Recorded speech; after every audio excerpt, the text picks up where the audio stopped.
Black cat pastor dashing through pages. Chronicles, Gospels, prophets, sages. Leviticus, laws to pause, find phrases. Turning them corners, no spiritual mazes. Genesis to Revelation, so divine. Flip them scripts, endless grace you'll find. Psalms singing sweet, unbroken lines. Hitting that rhythm, wordplay refined. Anybody in here blessed? Anybody in here blessed? Bible in 1 year, we don't rest. Anybody in here blessed? Wake up early, the dawn's light shimmers. Spiritual breakfast, soul food dinners. Isaiah's vision, Ezekiel's figures. Walk through the fire, no one limbers. Kings and judges, prophets profound. Plowing the word, no mythical ground. Verse after verse, wisdom's bound. Heavenly soundtrack, soul serving sound. Anybody in here blessed? Anybody in here blessed? Bible in 1 year, we don't rest. Anybody in here blessed? No shortcuts, all divine routes. Listen to the whispers, no room for doubt. Parables drop stronger than gold faucets. Souls hydrated from divine prophets. Study the book, change perspectives. Carefully crafted, not too subjective. A year to reflect, learning perfect. Patterns of grace that time can't deflect. Old Testament drops deep and so real. Kings and warriors, covenant seals. Split that Red Sea, divine reveal. Commandments written, not made of steel. Bethlehem birth to cross on the hill. Unfolding the natural blessings, cast with skill. Scripture flip, every verse fulfilled. Through the word, every verse, every chapter, nothing unheard. Everybody in here blessed, I'm blessed. Everybody in here blessed, I'm blessed. Yo, online sermons, holy vibes delivered. Spreading light, got the sinners reconsidered. Psalm to psalm, man's like a holy DJ. Flipping through scripture, repping the Yahweh. Your emotes in the chat, praising the message. Flat cap on point, teaching eternal lessons. Everybody in here blessed, I'm blessed. Everybody in here blessed, I'm blessed. Digital pulpit, preaching like a pro. Followers grow as the faith overflow. Keyboard clicks, holy words they stick. Raining blessings down with a slick rhyme trick. Virtual congregation, united in devotion. 1 year strong, a spiritual promotion. He's a life coach with divine instructions. Streaming holiness, no room for interruption. Flat cap changed the game, new pastoral fame. Virtual shepherd, he's embracing the mainframe. In the comments, affirmatives and amens. With each Goliath tackled, faith extends. Everybody in here blessed, I'm blessed, I'm blessed. Everybody in here blessed, I'm blessed, I'm blessed. Yo, online sermons, holy vibes delivered. Spreading light, got the sinners reconsidered. Psalm to psalm, man's like a holy DJ. Flipping through scripture, repping the Yahweh. Your emotes in the chat, praising the message. Flat cap on point, teaching eternal lessons. Everybody in here blessed, I'm blessed, I'm blessed. Everybody in here blessed, I'm blessed, I'm blessed. Digital pulpit, preaching like a pro. Followers grow as the faith overflow. Keyboard clicks, holy words they stick. Raining blessings down with a slick rhyme trick. Virtual congregation, united in devotion. 1 year strong, a spiritual promotion. He's a life coach with divine instructions. Streaming holiness, no room for interruption. Flat cap changed the game, new pastoral fame. Virtual shepherd, he's embracing the mainframe. In the comments, affirmatives and amens. With each Goliath tackled, faith extends. Everybody in here blessed, I'm blessed, I'm blessed. Everybody in here blessed, I'm blessed, I'm blessed. Everybody in here blessed, I'm blessed, I'm blessed. Everybody in here blessed, I'm blessed, I'm blessed. Digital pulpit, preaching like a pro. Followers grow as the faith overflow. Keyboard clicks, holy words they say. Welcome in, everybody. Welcome in. Sorry, just looking at settings and wasn't sure on one of them what was going on. It was muted. Thinking it must have been when I was exercise yesterday and had an ad come in, and I muted the audio mixer for the desktop. That must have been what it was. So, just what did I do? Why did I do that? Why is it that way? Those questions run through your mind from time to time. Okay. Bum. Just thinking, what do we got today? What do we need to do? So, let's take a look. Okay, so Torah Tuesday. We'll be in Genesis 18, is what it looks like. So let's go take a look there. Excuse me. I don't know, like, yawns are weird. I don't know, like, they're not good, they're not bad, they're just, why am I yawning? I see another spot on my screen. Every once in a while you can see a spot on the monitor, I should say, where it's like, oh, where did that come from? Obviously it's from splashing a tea or something like that gets on there, but you get the lighting right and you can see it. So let me change the lighting. We'll change that to dark mode, and I can get rid of the earbud. I don't need to listen to myself all day. Oh, you know what I did not do?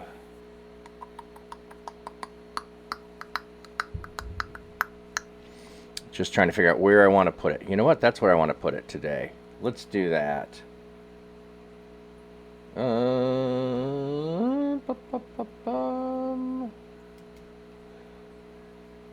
Image. Yeah, let's call it image. Browse. Downloads. Da da da da da da da. Da, da, da. That is what I need. Wow, is that big? Super big. It's too big. Not what I need. Okay. Let's edit this. You know what? Let me make a different one here. Because that's nice for if you can see the whole thing, but that's not what's going to work. So let's do capture. Let me pull this up. Since we don't have a big crowd in here right now, you know what I'm going to have to do? I'm going to have to switch this back, because I am not going to be able to work on that in dark mode. Come on. You can do it. Okay.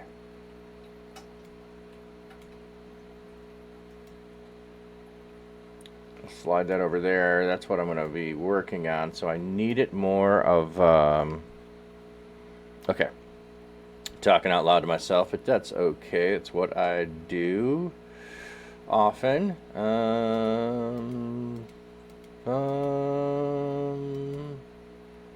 There we go. There we go, Canva. Okay, now how do I get that the right size so you can see? I can shrink that over. There we go.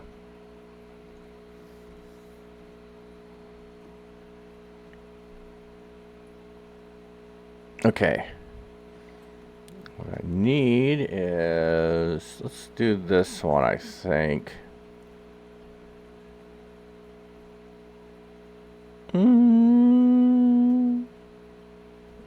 Yeah, because these can stay where they are, so...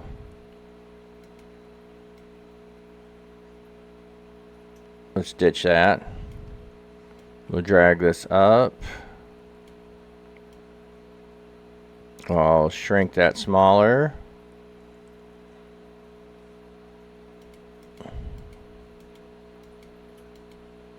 And drag that up.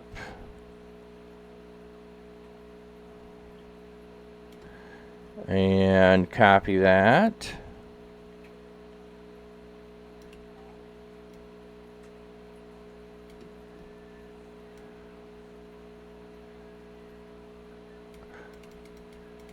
Oh, come on.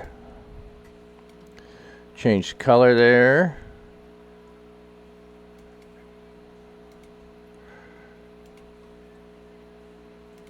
Don't need that. Okay.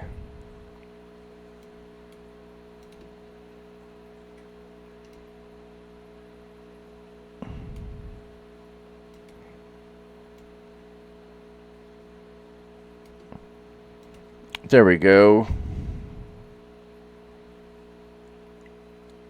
Now save that. You know what? Let's do this. Let's make that bold.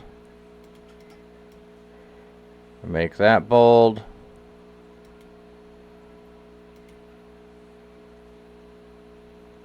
Bum ba bum bum bum.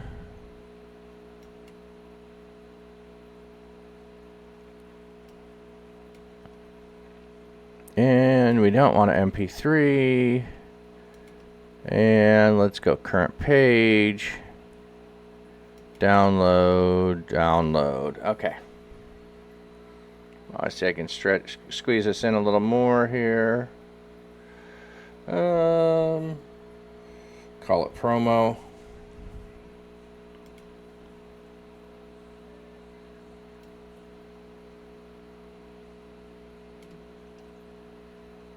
Just moving the size to fit in the space. There we go. Okay. So it fits into space. Now that I have it, now let's go here. Let's browse. Change that to promo. Bum, bum, bum. That's all right. And then, not what I want. Alt, so I can shrink that. All right. Come on, get back on it. There we go.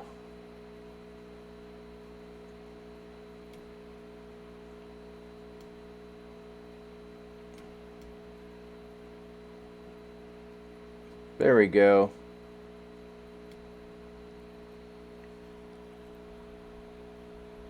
Just tag that in, tag that over. Bum, bum, bum. There we go. I like it, I like it, I like it. Okay, now I'm going to switch that.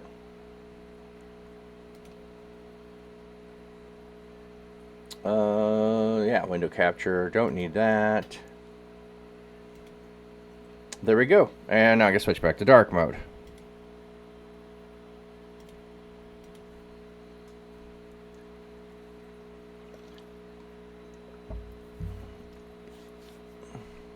Okay. I think that does it. I think that does it. Doesn't look too bad that way. I kind of like that. Doesn't let me put the what are we reading in there, but I think I'm going to move that. Let me find it a minute.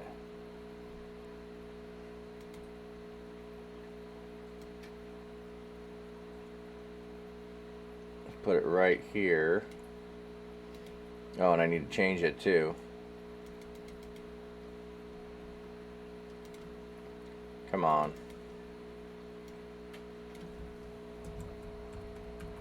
Genesis. Come on.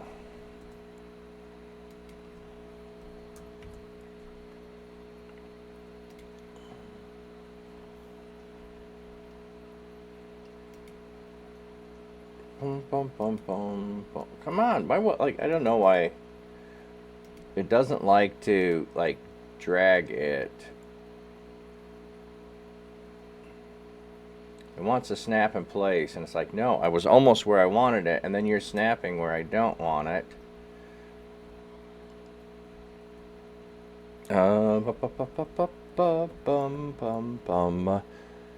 Hey, Artsy Bible Nerd, Mel, Hobo Bob, welcome in, welcome in. Why does it say I'm streaming fitness? That is not what it says. Let me go check if that's right. What that's what it's showing. Okay. I was updating. Sorry. I can never get there. There we go. Updating so that you know what's going on. You know what's going on, because why would I have it done in advance when you can do it the day of or the day before? Okay. All right, here it's telling me that I did change it. Okay, it must just not have gotten changed. It looks like Torah Tuesday on your end. Okay, well, up above in the chat, it says that I'm exercising. So, I went to start, saw I hadn't changed it. I stopped and then changed it and restarted, but it must not have changed it at all for whatever else. Yeah, Torah Tuesday. Yeah, okay, good. Because I'm not doing exercise yet, although I could capitalize Torah. Bum, bum, bum, because people would care. Right? Somebody would.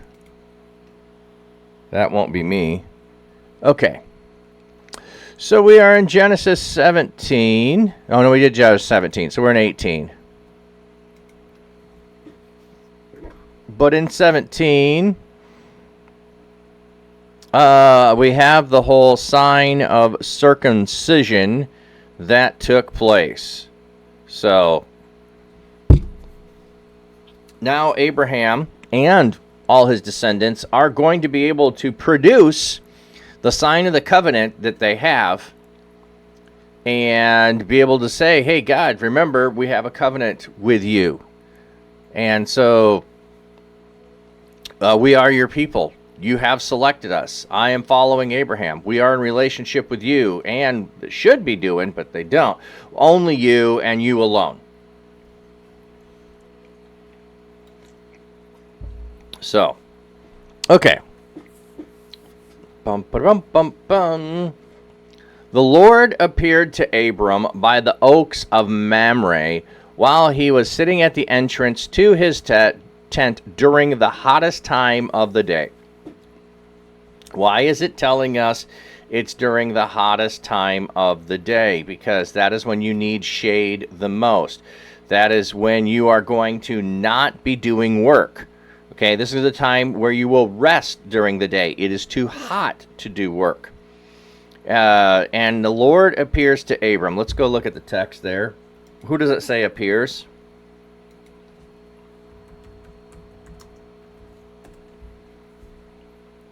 Okay. Okay, so it is the Tetragrammaton, the Yod He Vav He, the proper name of God, which, if we're following along, we have later where it says, and I just learned this recently, where later in Exodus it says the name that is given to Moses of I am, tell him sent you, the Yod He Vav He, that grammar in the Hebrew may actually or could actually be, I did not appear to Abraham, Isaac, I had not made my name known, to it could mean by the name I had made known to them. So it could be not that Moses is the first to know Yod He Vav He, Yahweh, but that he is being told it's the same one that appeared to Abraham, Isaac, and Jacob. There is actually a potential for it to be different than what we have for a long time thought it to be. Hebrew scholars, much smarter than me, are exploring that, and I think that's a fascinating idea. But otherwise, you have the, well, how is it that it's written here by this name if it's not revealed to Abraham that it is this name? Well, maybe it was revealed to Abraham, but also the writer isn't Abraham telling the story. So any writer can write the name in, even if the character in the text doesn't know it. You can put it in there so that the reader would know it. So not a problem there in my estimation. Okay. So essentially, God is appearing to Abraham. So I say the Lord. It often does that, to not say God and to make a distinction there. And we have the oaks of Mamre. What was the... Oh, the terebinth instead of oaks. Could be a different way, different tree, distinction there. While he was at the entrance of his tent during the hottest time of the day. Abraham, the Hebrew he is specified Abraham for clarity. Okay. He looked up and saw 3 men standing across from him. When he saw them, he ran from the entrance of the tent of meeting and bowed down to the ground. Okay. So it says, God appears to Abraham in the hot of the day. Abraham looks and he sees 3 men standing across from him. So, is the Lord appearing to him like a title of this section? I'm going to tell you about an encounter with God. Is God appears to him, and now there are 3 other visitors who are here. So God was there and 3 visitors. We're going to get the story that changes. It says 3 men across from him. Let's go look at the men here. What is it we have for men? Lo, 3 men. Ish. Yep, that's just the... Ish is just man. That's it. So 3 men stood by him. And when he saw them, he ran to meet them from the tent door. And he bowed himself low to the ground. So, he's by the oaks of Mamre. It is the hottest part of the day. He's chilling in the tent doorway. And he sees 3 visitors. 3 men. Remember, it says there are 3 men. And he goes to them. And he bows low to the ground. Okay, hospitality is one of the most important things that you can do. It is a hot time of the day. You want to welcome the stranger in because you would want to be welcomed in if you're traveling in the hottest time of the day. He said, my Lord. Okay, what do we have here? Bum, bum, bum, bum. Hey, Demaro, good morning. The Masoretic text has the form Adonai Master, which is reserved for God. This may reflect later scribal activity. The scribes, knowing it is the Lord, may have put the proper pointing with the word instead of the common, my master. Okay. So, yeah, vowel pointing that would say it's my master or it is the Lord, the one that's used for God only. If we know the story, we're putting it in later. You'll have to remember that vowel points, the breath marks, are put in by the Masoretes. Before that, Hebrew would not have had vowel points. So you might have, just think of taking words in English and having no vowels in them. You can figure out what they are, but sometimes there might be something else that could be also a possibility there. So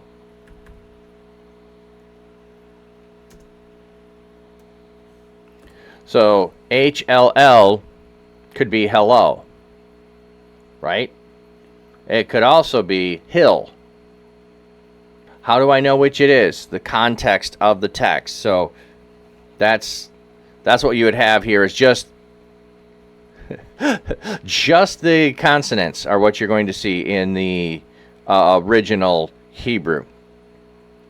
Okay. So he says, my Lord, if, if I have found favor in your sight, do not pass by and leave your servant. So whoever this is, there is an occasion, or an indication, I should say, that he has an acquaintance with this person, because he's saying, if I found favor in your sight, please do not pass by your servant. So, this is someone, or looks familiar, that Abraham has encountered before. And there's times where Abraham encounters God. This appears to be, however, Abraham has seen God. If he just recognizes it as a messenger from God, if there is a very specific one that is the way that God shows up, they all look the same. Doesn't matter, but what we can see is an indication that Abraham already knows who this is, and hey, do not pass by. Let a little water be brought, so you may all wash your feet and rest under the tree. And let me go get a bit of food, so that you may refresh yourself, since you have passed by your servant's home. After that, you may be on your way. Okay, so water to wash your feet. I don't know about you, but walking a long journey on dusty roads, washing your feet might be a refreshing thing to do. Seems like it would be. More than that, I would probably want water for, putting on my head or washing my hands or something else. And then let me get you a bit of food. So hospitality is what is going on here. So stay a while, be refreshed, and then move on. Hey, Galaxy, welcome. Thanks for the lurk. All right, they replied. You may do as you say. So Abraham hurried into the tent and sent to Sarah, quick, take 3 measures of flour. Well, there are 3 men. Each one gets a measure. Knead it and bake it. Then Abraham ran to the herd and chose a fine, tender calf and gave it to the servant, who quickly prepared it. Okay. Dum, bum, bum, bum, bum. 3 measures of flour was equal to about 20 quarts of flour, which would make a lot of bread. The animal prepared for the meal was far more than the 3 visitors needed. This is a banquet for royalty. Either it has been a lonely time for Abraham and the presence of visitors made him very happy, or he senses this was a momentous visit. Yeah, so 20 quarts of flour, that's huge amount. So divide it by 4, that's 5 gallons of flour. Like a 5-gallon bucket of flour. Hey, Wade Mock, when you think of hospitality, you think of daycare are called hospitots. Hospitats. Oh. So, just one particular daycare called hospitats. That's interesting. So he gets a tender calf for the servant. So, yeah, 1 calf is going to be more than enough for 3 people. You wouldn't normally kill a calf. You would probably do a goat if you just have a small occasion. But you kill the fatted calf. This is a tender calf, but you kill the fatted calf when there's an important event that you're going to celebrate. Hey, Lucis, welcome in. Okay, what do we have on the servant or the young man who quickly prepared it? Okay. Abraham then took some curds and milk, cottage cheese, if you will, along with the calf that had been prepared, and placed the food before them. They ate while he was standing near them under the tree. So we've got water, we've got bread, we've got a tender young calf, we've got some curds, so we've got cheese, and we've got milk. A delicious mid-afternoon snack. Actually, it's a feast. Then they asked him, "Where is Sarah, your wife?" He replied, "There in the tent." One of them said, "I will surely return to you when the season comes around again, and your wife Sarah will have a son." So we just had the promise of Abraham by God, and he's going to name his son Isaac, because Abraham laughs at 99. I was a man of 100 going to have a son? And the answer is yes. The answer is yes. Now we have visitors. When the time lives or revives, possibly referring to springtime. Okay. So he's going to come back. That's all we're certain of. Usually it's translated a year from now, kind of a thing. Now Sarah was listening at the entrance to the tent, not far behind him. Abraham and Sarah were old and advanced in years. Sarah had long passed menopause. Okay. That's such a weird translation because it doesn't relate to the ancient way of saying things. had ceased to be for Sarah a way like woman. Okay, yeah, very literal. But she was also barren. So this is my problem with. Yeah, well, I would have translated it. She had so long since passed the age of childbearing. Okay, I would not have put menopause. One reason I wouldn't is there is some speculation, again speculation, that Abraham knows that Sarai,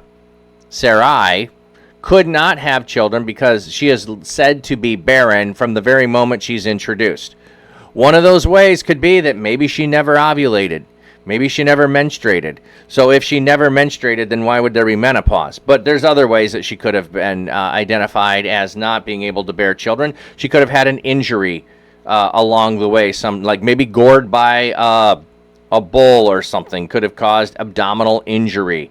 There could be some other reasons, but there was speculation by Jewish rabbis that Abraham knew she was barren. How would you know someone is barren before married unless you were trying to have kids? So there has to be a mechanism to know, and that out of Abraham's love for Sarah, he does marry her. That's part of the grace that he offers her, is to marry her knowing he will never have children. Okay, so Sarah laughed to herself, thinking, am I worn out? Will I have pleasure, especially when my husband is too old? So, now there's some other reason to say, well, maybe that's not true, because otherwise, why would Sarah and Hagar have had the whole issue there? If she couldn't have had children, why would there not have been an immediate to start with, hey, we'll start with someone else other than you, Sarah, instead of waiting, I don't know, was it 10, 15 years? But anyway, now Sarah laughs to herself, thinking, am I worn out? Will I have pleasure, especially when my husband is old too? So, we too old. The Lord said to Abraham, okay, is this still, verse 13.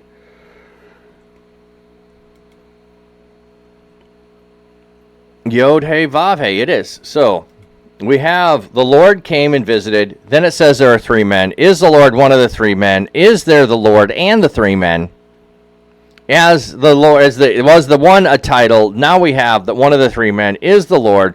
Like the story feels like this shifting nuance of things. So on one level, it could be a man who is a representative who came to Abraham, and it is the representative of God. Therefore, it is God. We don't need to think that. Anyway, we've got a lot of possibilities of what could be going on here, is what I'm saying. And we don't have to be locked into one. Why did Sarah laugh and say, will I really have a child when I am old? Is anything impossible for the Lord? I will return to you when the season comes around again, and Sarah will have a son. So, why did Sarah laugh? Is anything impossible for God? Why did Sarah laugh? Because she's old. We already know why she laughed. She's laughing because she's old. Like, this is too silly. This is too, wonderful. It can't be. And then, is anything impossible for the Lord? What do we have on the footnote?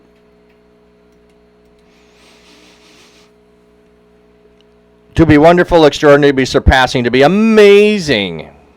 So then why are you putting impossible? Is anything too wonderful? Is anything too wonderful, too extraordinary for the Lord? That would be a good one. Too extraordinary. So repeats what he said already that made her laugh. Then Sarah said, I did not laugh because she was afraid. But the Lord said, no, you did laugh. That part's always seemed weird to me. She says, I didn't laugh because she's afraid. What is she afraid of? Afraid of being called out for doubting? That would be my guess. That would be my guess. Lysis, there we go. Lots of smiles, laughter. He said, no, but you did laugh. The referent, the Lord, has been supplied for translation. Oh, okay.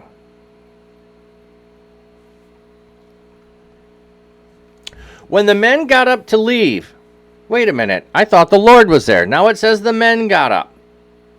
They looked over to Sodom. No, Abraham was walking with them to see them on their way. So Abraham's accompanying them. They get up and they're looking over to Sodom. Then the Lord said, should I hide from Abraham what I am about to do? So this would be conversation with the three men.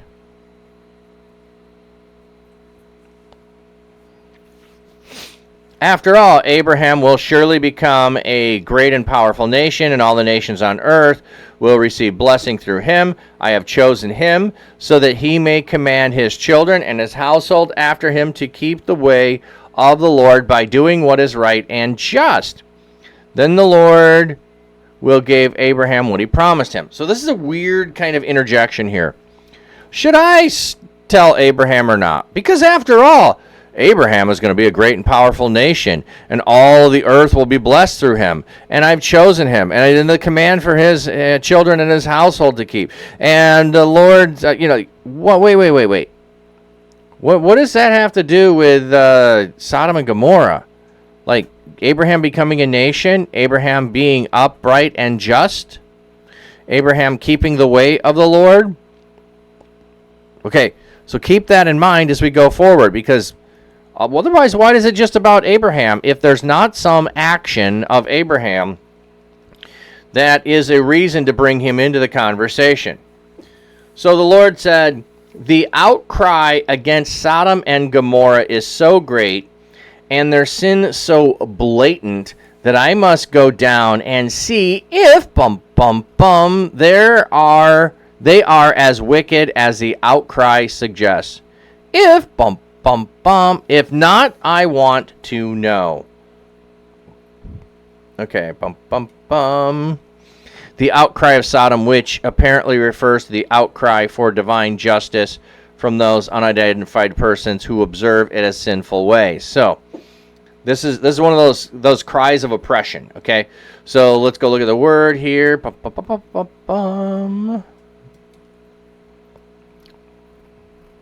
Verse 20.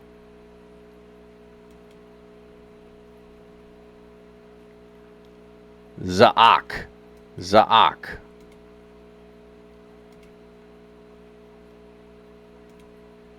Strong's H2201. Za'ak. And the form just below that, Za'aka. Okay, so it's cry out, cry of distress. That's really crying out anguish. Okay, so this is the first use of it. Later, I was angry when I heard their cry. So Nehemiah uses it, Esther uses it, Job uses it, Isaiah uses it, Jeremiah uses it. Then there's a variant. Let's find the variant a second.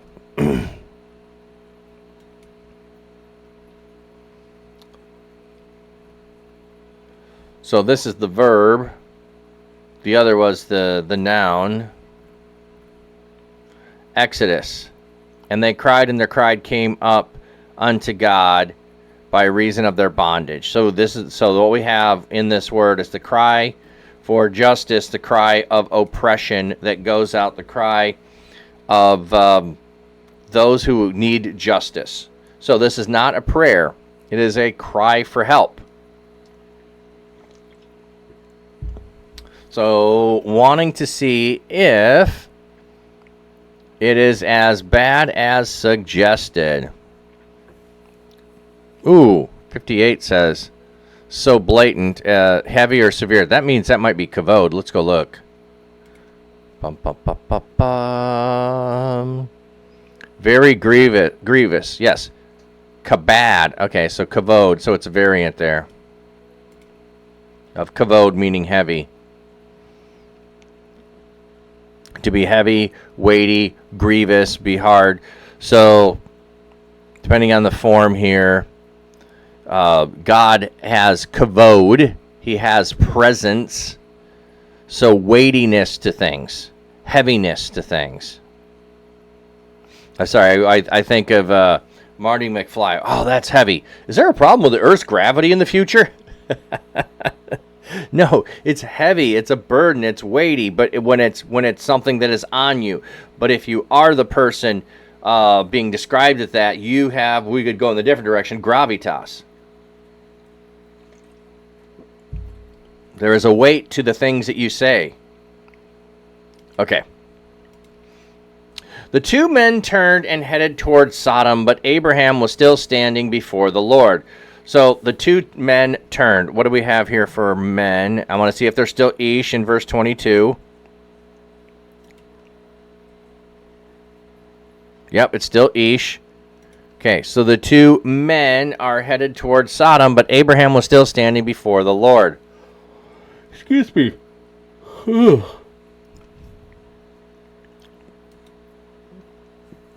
The ancient Hebrew scribal tradition reads, but the Lord remained standing before Abraham. The reading is problematic because the phrase standing before typically indicates intercession, but the Lord would certainly not be interceding before Abraham. Why would he not be interceding before Abraham? He can be before Abraham, inviting Abraham to intercede. I don't have a problem with him being before Abraham. The point there being, he is seeing if Abraham will in fact do the interceding. I don't have a problem with that. You can't have that. That's problematic. Yeah, it is problematic. That's why it's there. Wade Mock. People assume these are angels become they accompany the Lord. Well, Wade, later on, it does change. When they get into Sodom, these two men do, I believe, change. So that's what I'm looking for along the way, that these two men are said to be angelic or to be messengers. So they could be men and messengers, but anyway, we'll wait till we get there. Abraham approached and said, will you really sweep away the godly along with the wicked? Okay, wait a minute.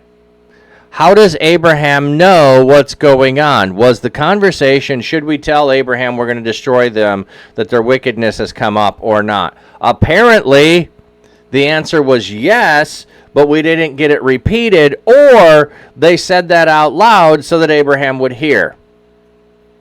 And then the standing before is the invitation for Abraham to intercede on their behalf, which he does. What if, if there are 50 godly people in the city? Will you really wipe out and not spare the place for the sake of 50 godly people who are in it? Far be it from you to do such a thing, to kill the godly with the wicked, treating the godly and the wicked alike. Far be it from you. Will not the judge of the whole earth do what is right? Okay, if then it is God, then why does he need to go down to Sodom to check it out? So it depends on how you are viewing this. If you're viewing it as he's checking it out because he does not know, or he's checking it out as a way a judge would look at evidence before carrying out a sentence. So I would view it as a justice thing, that God is validating, verifying the cry before the judgment is carried out. So it's kind of like looking at this as your court scene and the evidence is being presented. So he's looking for the evidence presentation, not a lack of God's knowledge, but looking at the going to validate, verify that what has been said and shared is true. Have you read Jasher related to some of the stuff going on in Sodom? Discum, no, I haven't. I did not know there was some stuff in Jasher related. Feel free to share. Oh, there you go. 16, and Eleazar strove with the man of Sodom on account of the poor man, and when Eleazar approached to recover the poor man's clothes from the man of Sodom, he hastened and with a stone smote Eleazar in the forehead, and the blood flowed copiously from Eleazar's forehead. And when the men saw the blood, he caught hold of Eleazar, saying, "Give me my hire for having rid thee of this bad blood that was in thy forehead, for such is the custom and the law in our land." Well, that's weird. Wade, I read a Hebrew Jewish scholar says that God takes at least 2 witnesses, like you later see in the law of Moses. Oh, yeah. Yeah, so by 2 or 3 witnesses. So the witnesses are going to verify the condition of the cities of the plain. Yeah, that makes sense. I'm confused there, Discum, on the. I'm seeing Eleazar being the servant of Abraham from Damascus in his household, but the blood flowing from your head, I did you a favor by releasing bad blood from you. That just seems super weird. He then sued Eleazar, took him to the judge, and the judge ruled in favor of the guy that hit him with a stone. So Eleazar hit the judge with a stone and asked him to pay his due to the man that hit Eleazar. Okay, so describing the corruptness of the city there in their justice system, I guess is what's going on. Okay, so it's so corrupt that the perpetrator gets to sue the victim and get reparations for that. Okay, I like Eleazar's response, though. That's pretty funny. Thanks for sharing that. Okay, Abraham approached and said, oh, we got the 50. Okay, so why 50? Don't know exactly, but 5 being the number of Torah, multiplied by 10, being a reasonable amount of people to preserve something. That's where he starts. Also, he is coming to God with an understanding of God's justice and God being the judge of the whole earth and doing what's right, destroying the godly with the wicked. In Abraham's understanding of God is not a just thing. Which, wow, this goes back to our conversation last week, talking about the killing of children when they may be, right, that they could be considered righteous, having not done anything wrong yet. So the plague of killing the firstborn certainly would have included some children. How was that God's justice, and how was that being judged right? And so we have a similar situation here on some level, but this isn't a play towards children. So maybe there's a whole different understanding there of thinking about children being in the right or not in the right, or those kinds of things. So just thinking parallel, though, of a crying against this would be injustice, God. So the Lord replied, if I find in the city of Sodom 50 godly people, I will spare the whole place for their sake. Okay, so just backing up a second. If the Lord here is the one who is going to destroy, and the 2 men, so far they've been called men, 1 man has been termed now to be the Lord, but the other 2 have still been called men, and they are going to search out the city. How are they? They're investigating the cry that's gone up. But are they going to know how many righteous are in there, or are they going to know how many are fined, or when's the anyway? Just asking the question of, 2 people were sent off. Are they're the ones going to destroy the city beforehand, or are they the warning? Are they the investigators of the cry? So just asking that, because they're not going to necessarily, at least at this point in the story, know that Abraham is negotiating. other than the question was raised, should I reveal to Abraham what is about to happen? Okay. Just trying to make sure we ask good questions, especially when we have a story that is familiar to many of us.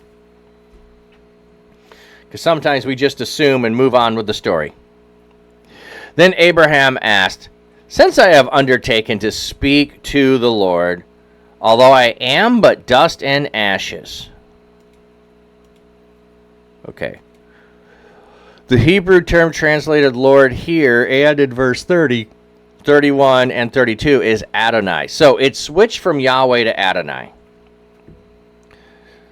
Okay, interesting.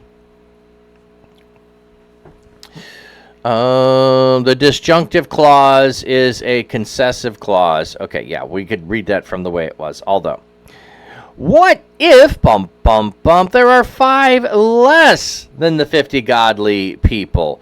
Will you destroy the whole city because 5 are lacking? He replied, I will not destroy it if, if I find 45 there. I love this approach. What if we get an A minus on this? What if we don't get an A? What if we get an A minus? You know, like we get a 90 on our test instead of 100. What if that happens? What if that happens? Yeah, you're good. You're good. We can go with an A minus. We can go with an A minus here. Okay. But at the subtraction of 5. So you get that? The subtraction of 5 from the 50? Abraham spoke to him again. What if 40 are found? He replied, I will not do it for the sake of 40. So he's become bolder. He just goes, how about 40? Then Abraham said, may the Lord not be angry so that I may speak. What if 30 are found there? He replied, I will not do it if there are 30. So what if there's 5 less? Okay, yeah, we can do it as an A minus. What if we get a B minus? Okay, we can do it if there's 80. Yeah, we'll do it 80. Now he gets bold and he jumps 10. Did you catch that? He went 5, 5, now 10. What if we get a D minus? I don't know if 60 is a D minus. It just sounds good. What if we get a D minus? Jumping from a B minus to a D minus. Abraham said, since I have undertaken to speak to the Lord, what if only 20 are found there? He replied, I will not destroy it for the sake of 20. Finally, Abraham said, may the Lord not be angry, so that I may speak with just one more. What if 10 are found there? He replied, I will not destroy it for the sake of 10. Why does he stop at 10? Why does he stop at 10? The Lord went on his way. When he had finished speaking to Abraham, then Abraham returned home. So, he starts out with 50, which would seem a reasonable number, and he whittles it down to 10, which is like, wow, 10 people, that you're going to not destroy the city for just 10. But if we just go with Lot's wife, Lot's 2 daughters, and Lot's 2 potential son-in-laws, there's 7. There's 7. So, oh, wait. Yeah, sorry. Wait a minute. No, there's 6. Sorry, my wrong. 2 son-in-laws, 6. I'm like, why was I saying 7? There's potential for 6. So he's missing 4. He's missing 4 if that's how many are there.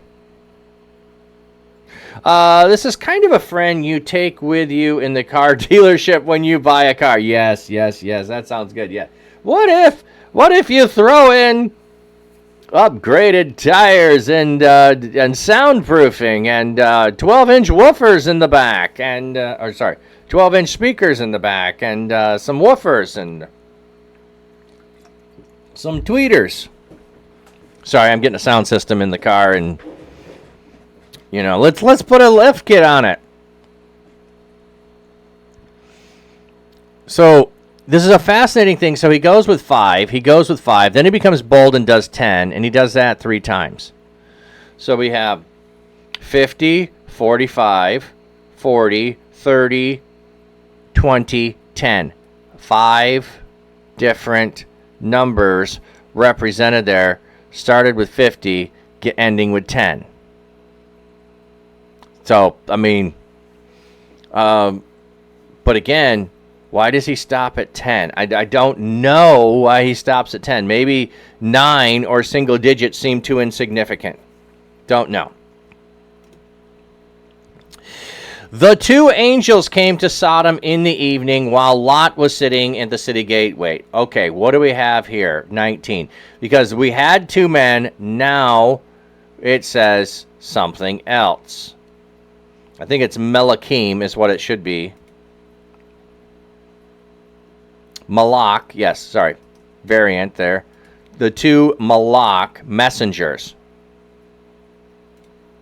Strong's H 4397. Malach. Okay, the 2 messengers, the 2 representatives of God. So we could think of them also ambassadors. Like you are an ambassador, you are the one who goes from the kingdom of heaven. They are 2 ambassadors who are going to investigate the claims against the people here.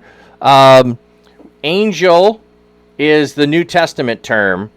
So reading that back here into the Old Testament, not my favorite thing to do. Okay, so Wade, when we were saying people believe that those 2 are angels, here's why. Because they start out, so notice this, they start out as 3 men, 1 is the Lord, and 2 are now angels.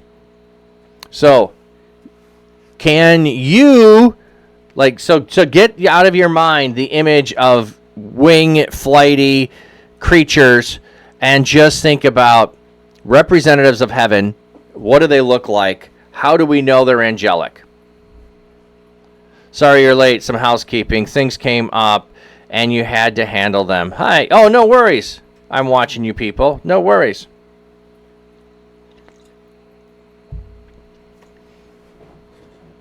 Okay. We got an ad break coming in and we're just getting started. We got 5 minutes. Let's see what we get started. Okay. So 2 angels came to Sodom in the evening while Lot was sitting at the city gate. Temporal indicating what Lot is doing at the time of their arrival. The sitting at the gate of Sodom, the phrase the gate of Sodom has been translated the city's gateway for stylistic reasons.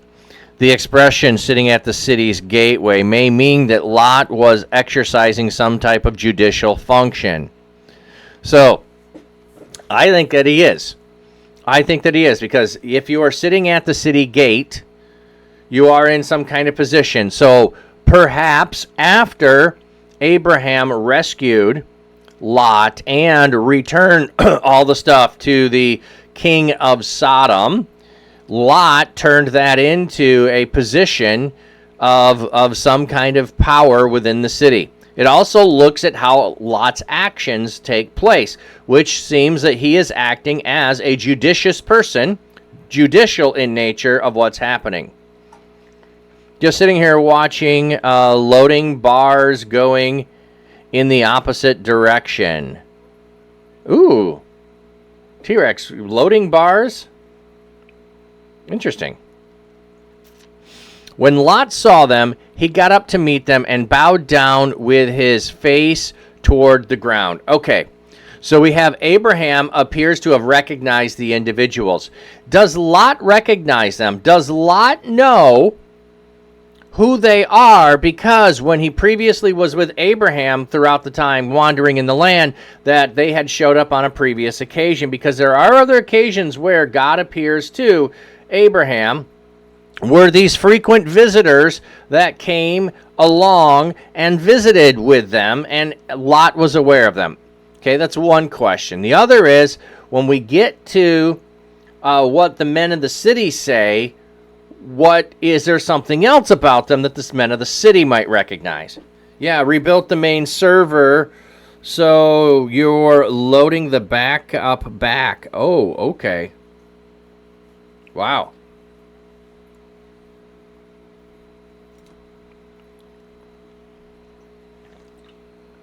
Oh, you know what?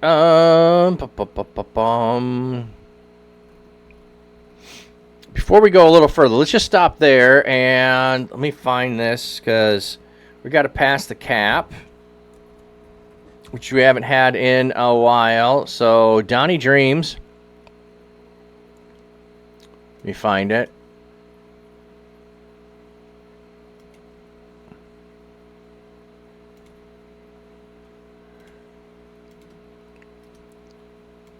So Donnie Dreams had his vehicle break down a year ago, and he's been struggling with,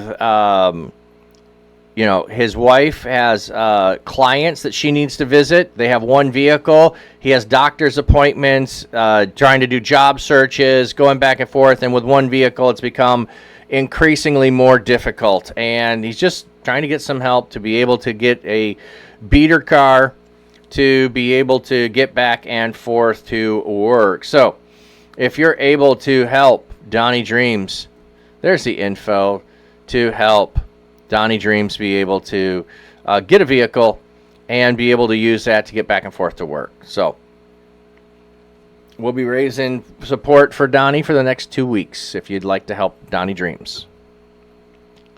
All right, we've got ad break coming in. I'm going to go ahead and go to fish here a bit early, and let's see how the fish are doing. You already gave to his coffee for the car last week. Yeah, exactly. All right, so it was below freezing last night, but you can see the pond is still looking good. The pond is still okay. There's still snow.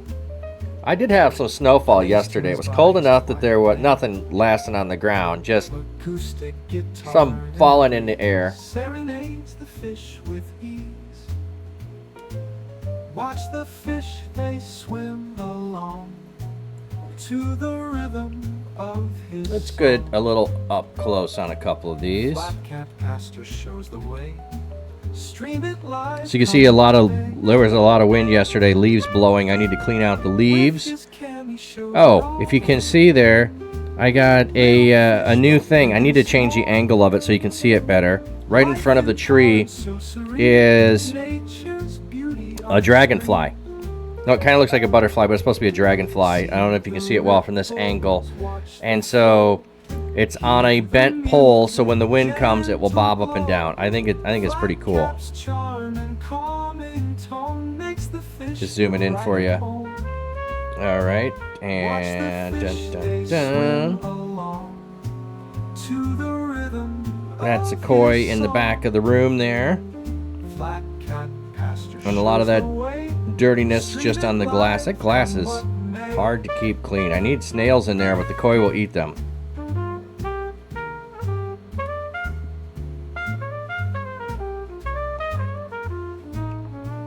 There is all of the frozen ice out on the Lake Superior there. And there are the guppies, and you can see a snail is right there on the glass, which when there is, it throws off the ability to focus the camera there. See the ripples, watch the flow, hear the music, gentle glow. Flat cap's charm, calm in tone, makes the fish feel right at home. Watch the fish, they swim along to the rhythm of his song. Flat cap pastor shows the way, stream it live, come what may.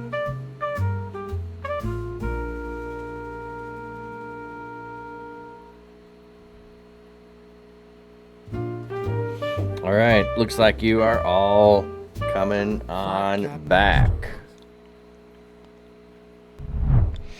Okay, so I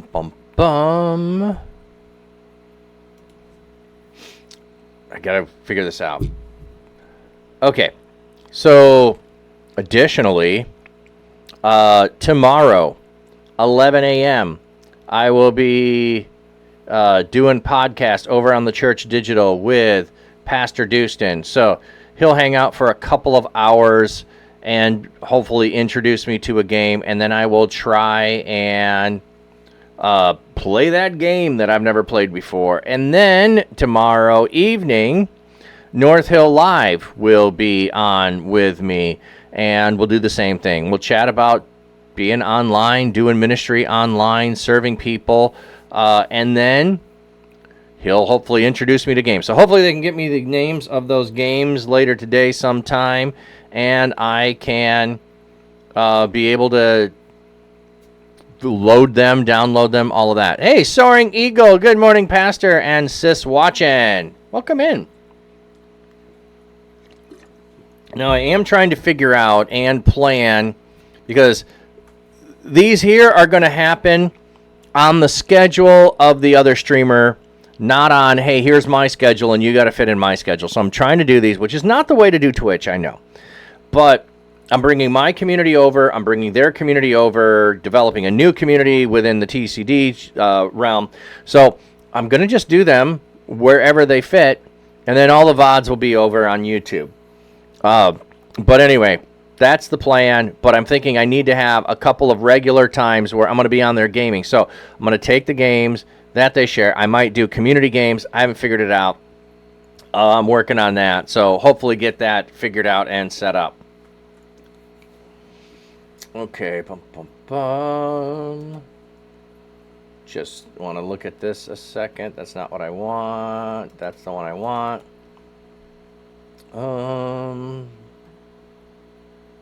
Background color. There we go.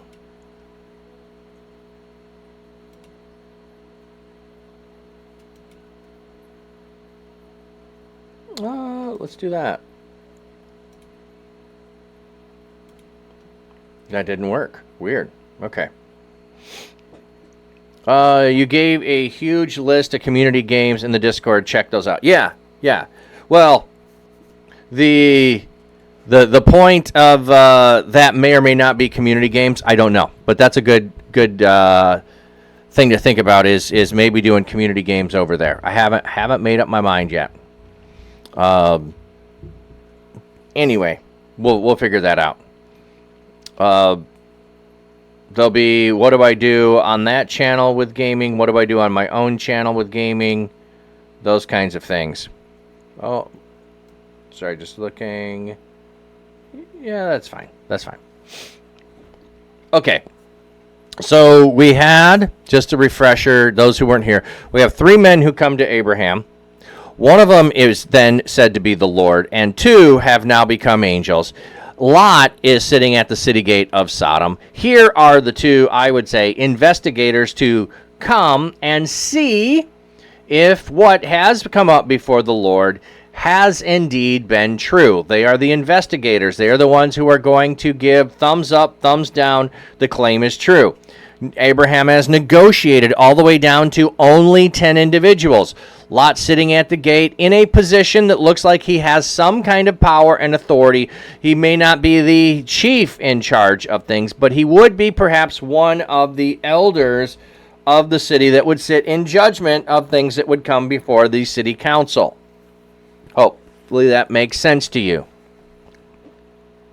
So Lot may or may not have recognized them because he bows down low to them. Maybe Lot is just doing proper honor and respect and hospitality. Maybe there's something about these individuals that identifies them as being some kind of supernatural being.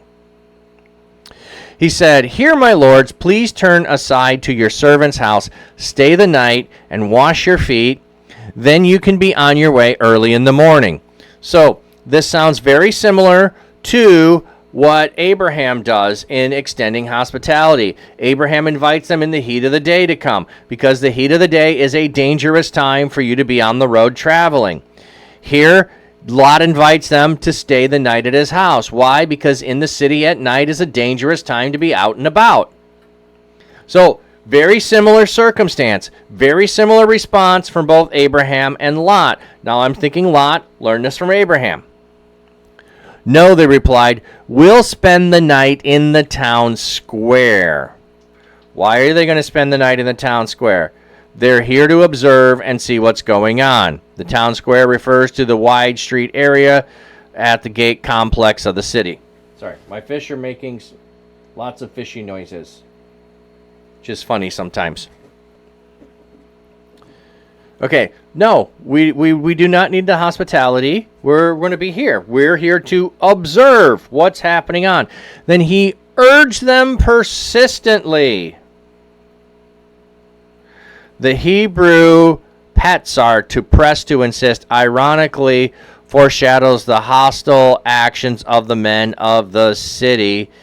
See verse 9, where the verb also appears. The repetition of the word serves in contrast Lot to his world. Yes. But he urged them persistently, so they turned aside with him and entered his house. He prepared a feast for them, including bread baked without yeast, and they ate it. Okay, wait a minute. What did Abraham break? Did it say? Because he knew they might be in danger. Yes. Yes, there is the, yeah, it's a dangerous time to be out. You shouldn't be out and about. Exactly. Okay, does it say anything without yeast here? He went to Sarah and said, take 20. I don't think there was anything that said.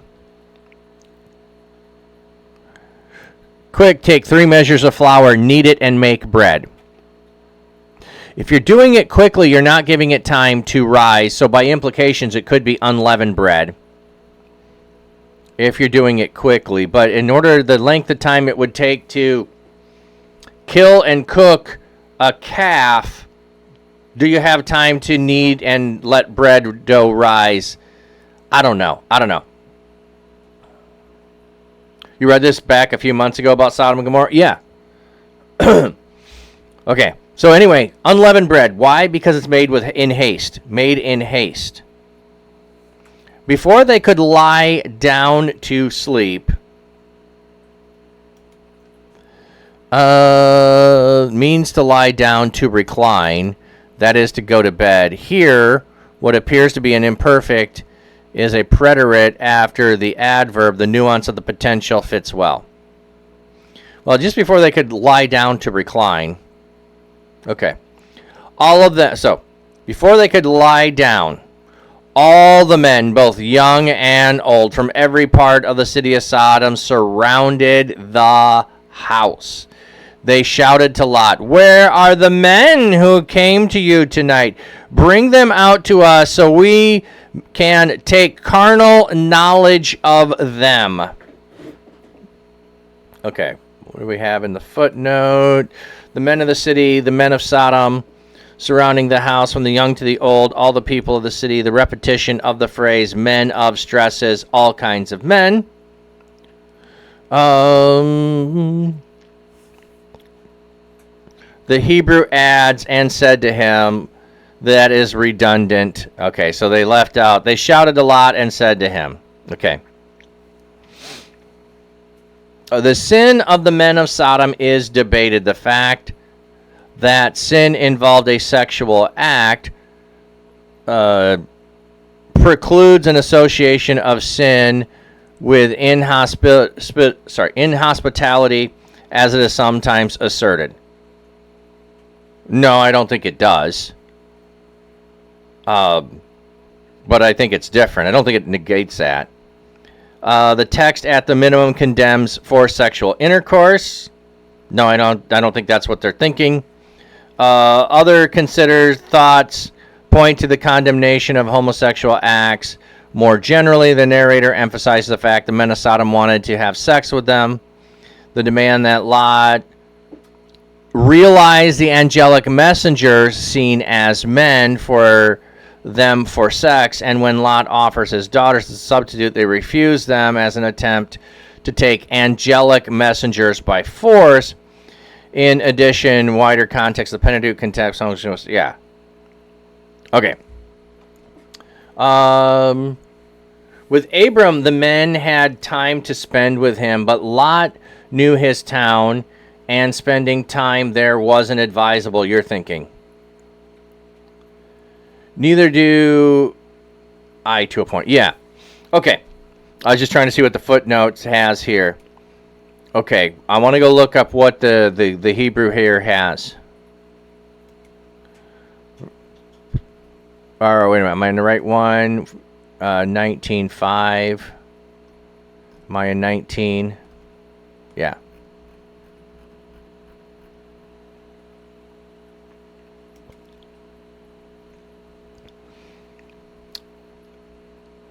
Bring them out that we may know yada them. Yep.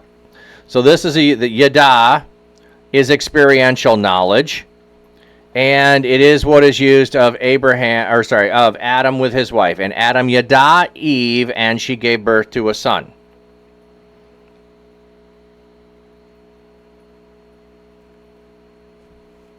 Oh, when Abraham and the men had time to spend with him. But Lot and yeah. So Abraham might have had time to make leavened bread, exactly, and Lot did not. Yeah. Don't know if there's a point there or not. I was just pointing out something I observed. Sometimes you can observe things and they may just be details, and other times, ooh, is there something to notice deeper? Okay. What do they say?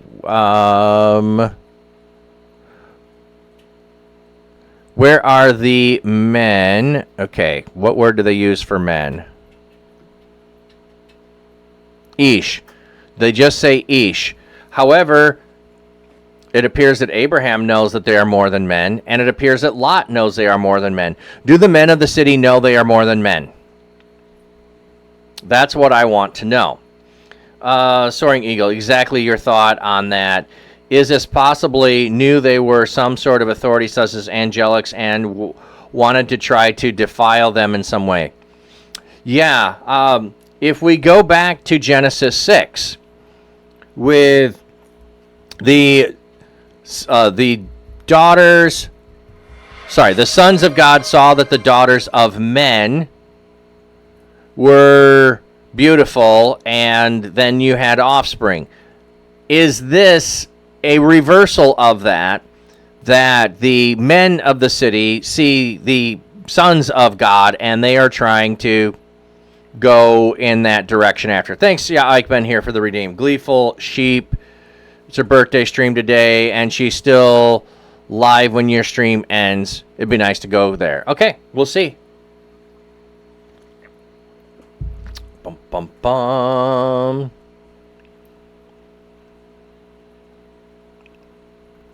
Okay, so it does say Ish, so it does not tell us if the men know these are angelic beings or not.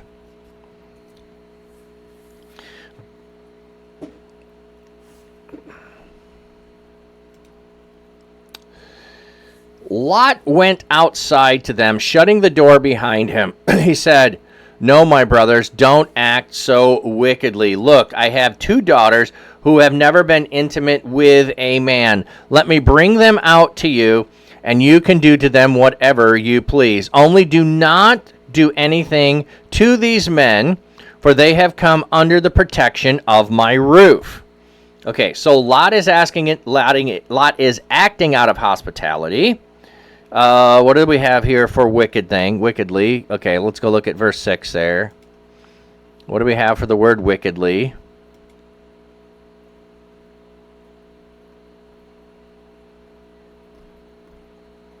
Oh, is that not the... Oh, it's verse 7, sorry.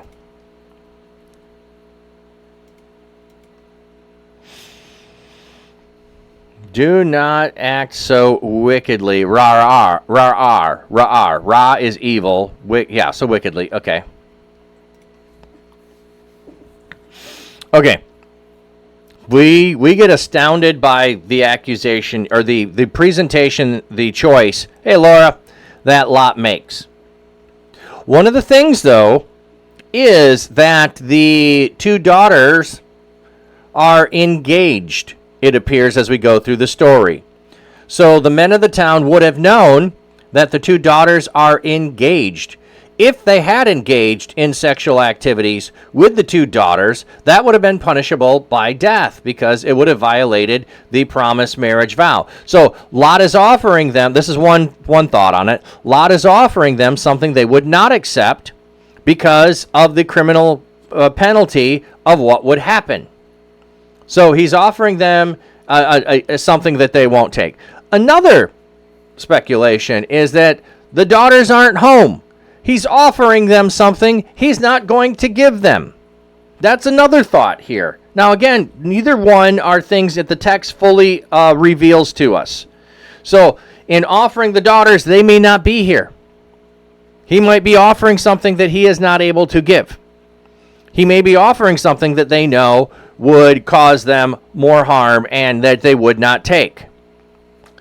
Soaring Eagle, is it possible or may not, by the way these men were, that they were seen as angels, as beautiful, that they wanted to know them, but that, yeah. See, and I wrestle with it. The text doesn't tell us, and I think the fact that Lot knows it, or that the narrator tells us that they are, that maybe there is something in the way that angelic beings, or I should say spiritual beings, because really angel is not the best translation, that divine beings show up in the physical realm indicates, and you can identify them. I don't know. But that could be something that's going on. So they know, and I think they are seeking after them, not because of the act that they're going to do, but because of the who they are. I think makes sense. So I think that it's because of who they think they are. Okay. So one of the other things that's interesting is this story will play out again later on in very similar terms of the tribe of Dan. I believe it is. Out of our way, they cry. Out of my way, they heard him cry, and I believe him. Oh, sorry. Yes, sir. That's what you're trying to say. Yeah, exactly. Yeah, and I'm open to the idea, but it's not provable from the text. Approach out there, which could be rendered as get out of our way, stand back, they cried. This man came to live here as a foreigner, and now he dares to judge us. Okay, see, here is another piece that I think leads us to seeing him as being one who is at the city gate, who sits in judgment. They already know that he is. We'll do more harm to you than them. They kept pressing in on Lot until they were close enough to break down the door. Okay, so that's a weird kind of phrasing. They could break down the door. They're pressing in. Well, where is Lot at? Did Lot... Was this a crowd gathered outside? Lot goes outside. The door is shut. They're out in the town square. And then they keep pushing towards him. Did he hear them as they were coming? I'm just trying to think through the process of all of this. Okay. So the men inside reached out. Okay, the men inside. Does it ever switch and tell us they're not men? Or later they do? The word inside has been supplied for translation clarity. Okay. And pulled Lot back into the house. As they shut the door, then they struck the men who were at the door of the house, from the youngest to the oldest, with blindness. The men outside wore themselves out trying to find the door. This is such a weird thing. Like, they're blind and can't find the door, but there's like tons of men out there who are trying to. Then the two visitors said to Lot, "Who else do you have here? Do you have any son-in-laws, daughters, or other relatives in the city?" Okay, here's the evidence that they may not be in the house here. Okay, do you have any son-in-laws, daughters, or other relatives in the city? If the daughters are in the house, why would they be asking about daughters outside the house? Or son-in-laws outside of the house? That they may not be in the house. So So he offering his daughters does not demand them to be in the house to actually have him accomplish the thing he's offering. That's all I'm trying to point out. Because here they're asked, if the two daughters are in the house, what would it be? Do you have any additional?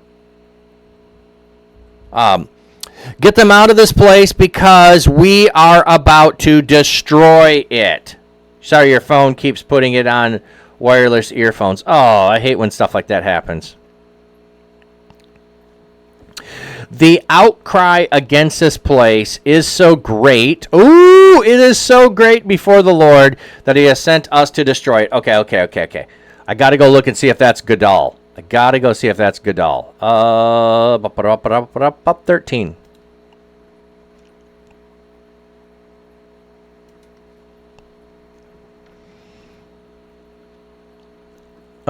Because the cry has waxed great. Gadal, it is. So this is the same cry of the great city of Nineveh. Here we have a great cry of this city as well.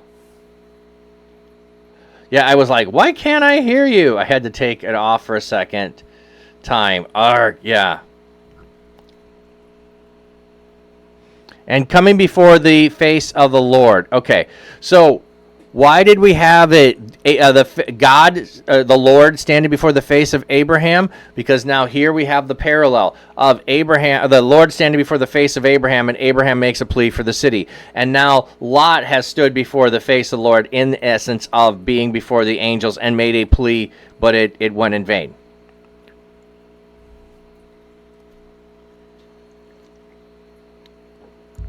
Darian, you need a really good study on Mark. Well, we'll get to it eventually this year.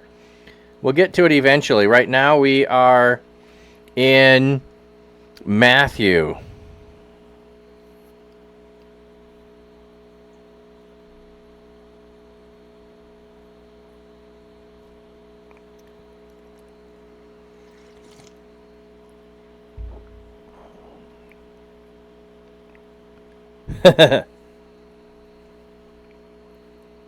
Okay. It's not a... Yeah. Yeah.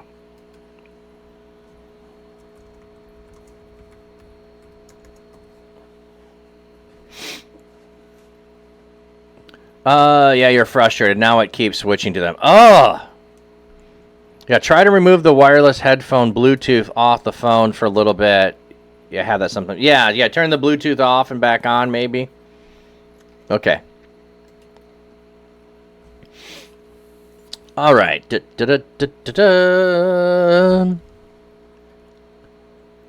Okay, so the men rescue Lot from the pressing of the men against Lot.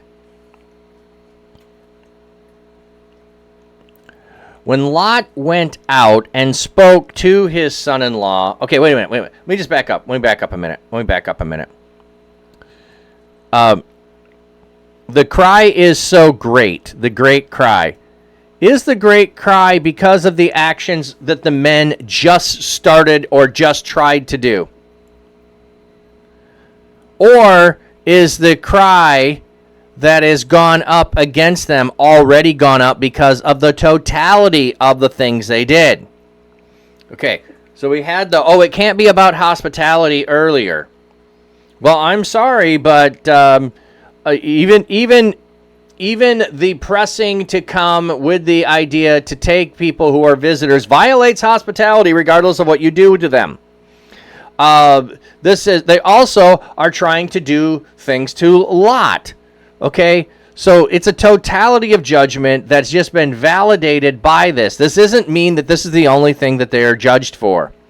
The cry of oppression has gone up. There is oppression throughout the city. This is just an example of the extent of it. Not that this is the only sin of the city.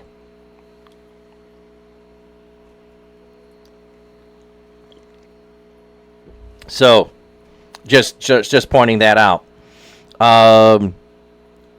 They are intending to use violence. They are intending to use violence against Lot. Need a watch for Bluetooth? Okay. Then Lot went out and spoke to his son-in-laws who were going to marry his daughter. So he goes out to these son-in-laws. The language has been interpreted in light of the context of the social custom. The men are called son-in-laws, literally the takers of his daughter, but the daughters have not yet had sex with men, but they are also probably legally engaged, which makes it binding even before that part happens. It is better to translate the phrase, who were going to marry his daughters, since the formal marriage contract were binding. The husband-to-be could already be called a son-in-law. Yes. So he goes to them. He said, "Quick, get out of this place because the Lord is about to destroy the city." But his son-in-laws thought he was ridiculing them. Okay, I got to go look that word up because I thought I'd usually seen it translated as joking. And he was like one taunting in the eye of his son-in-laws. These men mistakenly thought Lot was ridiculing them and their lifestyle. Their response illustrates how morally insensitive they had become. Well, they lived there. Okay, let's go look that up. Verse 14.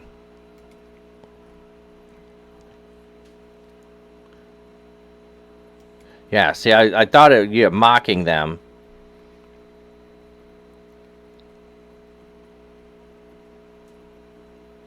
Destroy the city, one who is mocking Shahach.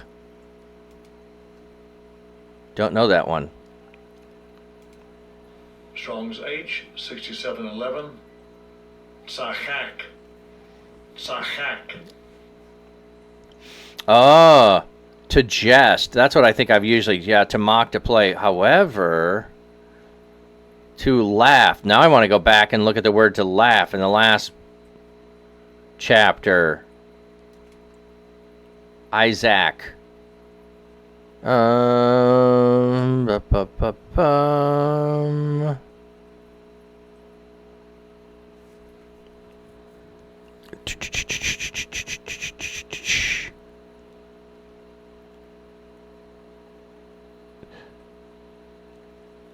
It's okay.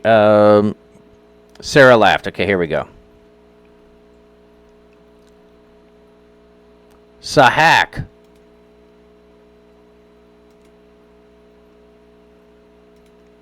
Strong's H, 6711. No way. No way.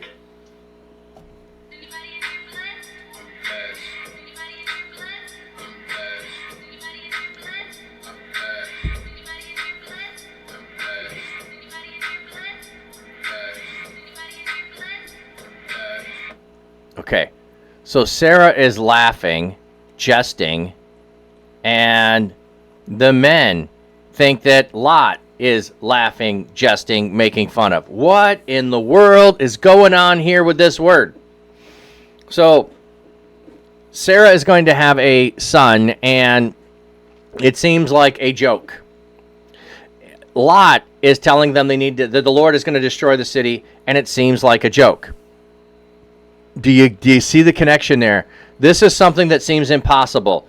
God is not going to have a 90-year-old woman have a child. It's not going to happen. God is not going to destroy Sodom and Gomorrah. It's not going to happen. These both seem to be things too big to be able to happen. You found them for $20, but you can't afford that. Oh, okay.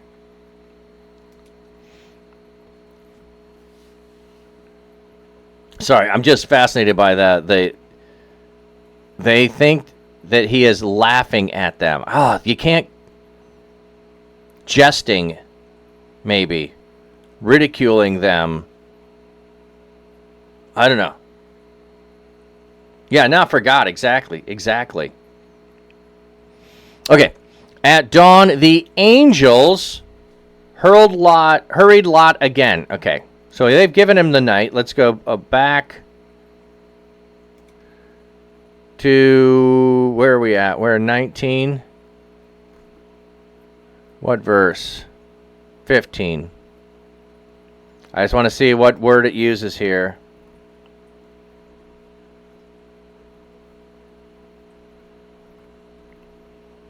Okay. And when morning arose, the Melachim, the Malach, yes, Melachim.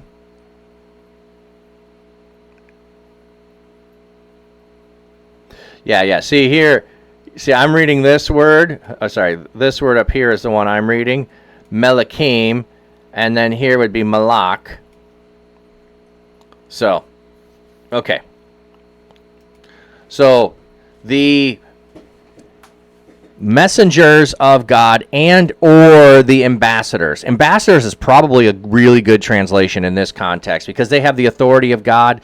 They have the ability to cast the judgment upon. They are verifying the circumstances of the city they have seen with their own eyes. They intended to say in the square all night long. They also have demonstrated supernatural power. Which, okay, let's just back up for a minute. If they do not believe them to be supernatural beings, and you have a supernatural being blind you, are you going to be continuing to search for the door when someone has just harmed you in this way? Or are you going to flee in terror? The fact that they continue to persist to try to find the door in some regard points to the fact that maybe they believed them to be supernatural beings, because who else would come here at this late at night? And maybe they've matched descriptions that they had learned from supernatural beings, from the Anakim, from those that had dwelled in the land, and there's like, these guys match that description. That's a good enough chance. Let's go see if we can't force them to bless us in some way, the same way that they had in the past. Okay. Soaring Eagle. Outside for Lot and his family, there weren't any other who believed in God. They were all sinners. That is how the story is being told. The son-in-laws would have been added to the number potentially, but they're not following God. You're making fun of us. You are making us a laughingstock to think your God has the power over the God of this city. In essence, would be a way of thinking of it. So yeah, there aren't. And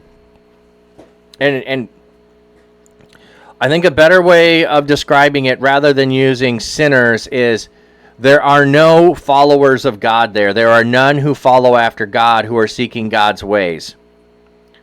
So we have Lot, his wife. So Lot, his wife, his two daughters, and we had potential for two son-in-laws who turn out to be, nope, they're not. So 4 is the total.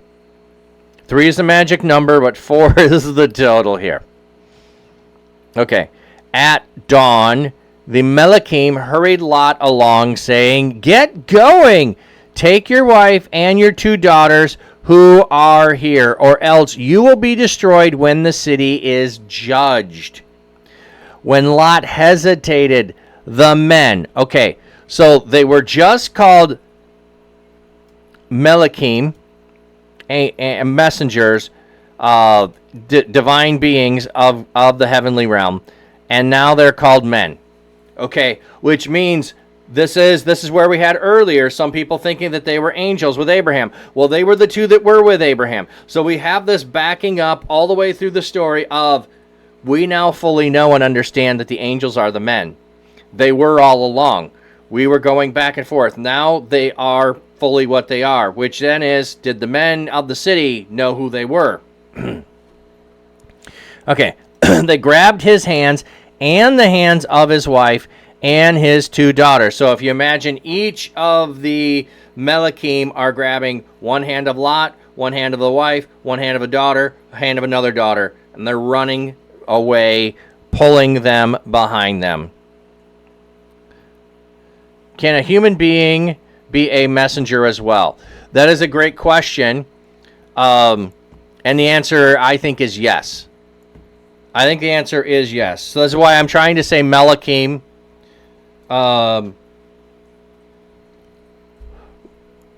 But we have this happen throughout Genesis of it's a messenger of God and it's a man, but then maybe it's not a man. Maybe it's a divine being of some kind.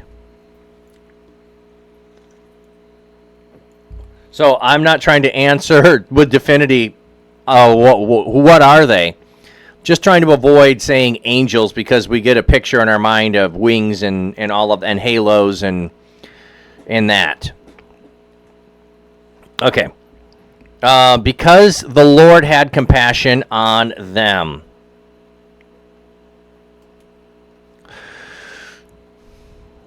They led them away and placed them outside the city. When they had brought them outside, they said, "Run for your lives. Don't look behind you or stop anywhere in the valley. Escape to the mountains or you will be destroyed." But Lot said to them, "No, please, Lord, your servant has found favor with you, and you have shown me great kindness to spare my life. But I am not able to escape to the mountains because the disaster will overtake me and I will die." So look at, we have Lot negotiating in the same way that Abraham did. Okay? Abraham is negotiating on behalf of others. Lot, however, is negotiating on behalf of himself. "You've shown me a great kindness by sparing my life, but I'm not able to escape to the mountains because this disaster will overtake me and I will die. Look, this town over here is close enough to escape to, and it's just a little one. Let me go there. It's just a little place, isn't it? Then I'll survive." So instead of being in the Gadol city, the great city, let me go to the little city, the little one. Little town here. Let me flee, and it is little. Sorry, Gil, not me. You see a stronger being closer to God who has more power than a human. Yeah. But it doesn't, the fact that they are called human or men at some times is the confusing aspect of this. They're not just called Melachim, they are also called men. So, on some level, okay, let's back up a second and just not talk in the context here, but just if a messenger of God shows up to you, sometimes it shows up and it doesn't touch anything. It doesn't do anything physical. It may appear and disappear. For instance, when, I can't remember if it's Elijah or Elisha, says, "Hey, can you reveal yourself to the servants?" And boom, then there's a vast army of the heavenly host that is revealed that was unseen and now is able to be seen because eyes were open. The messenger that is sent to stop Balaam's donkey shows up. Does it have a physical form or not? Balaam is not able to see it and then is able to. Here, in contrast, they are said to be men. Does that just mean they are Melachim, messengers of God in physical form? Because they do physical things like grabbing the hand of, so they need a corporeal form, or are they just men who are messengers of God? So I like leaving it vague. Yeah, there's a bit of that. He has gotten so accustomed to the city that let me go to the city, but I think there's also distance. Like if I got to go to the mountains, head for the mountains, I may not make it before the destruction gets me. Like I won't survive the mountains. I think there's a piece of that, but there's also this parallel of pleading, and he's not pleading for his daughters or his wife. Notice this. I will die. Me, overtake me, and I'll die. Abraham is pleading on behalf of other people. Very well, he replied. I will grant this request too, and will not overthrow the town you mentioned. Run there quickly, for I cannot do anything until you arrive. This incident explains why the town was called Zoar. Let our imagination play with us? Yes. I think so. I think we're supposed to. Like, what is really going on? How do I picture this? Can I picture it different than you? Can we both be picturing the same story? Zoar apparently means little place. Okay, now we've just learned I cannot do anything till you arrive there. Well, then why couldn't he have said, no, go to the mountains. I can't do anything until you arrive there. Notice, when Abraham makes a request of God, God grants every request he makes.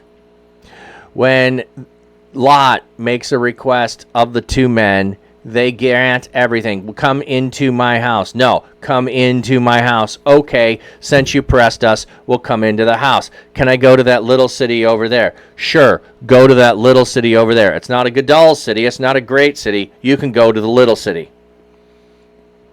So we need to see what Lot is doing, I think, in light of what Abraham is doing. And we can see a character difference on some level, even though there is still the influence of and the trust in God to an extent. It is not as great as the trust that Abraham has. Okay. The sun had just risen over the land as Lot reached Zoar. So, you might have had dawn happening where the sun is rising, but you can't see the sun yet. He gets to the city, the sun is up.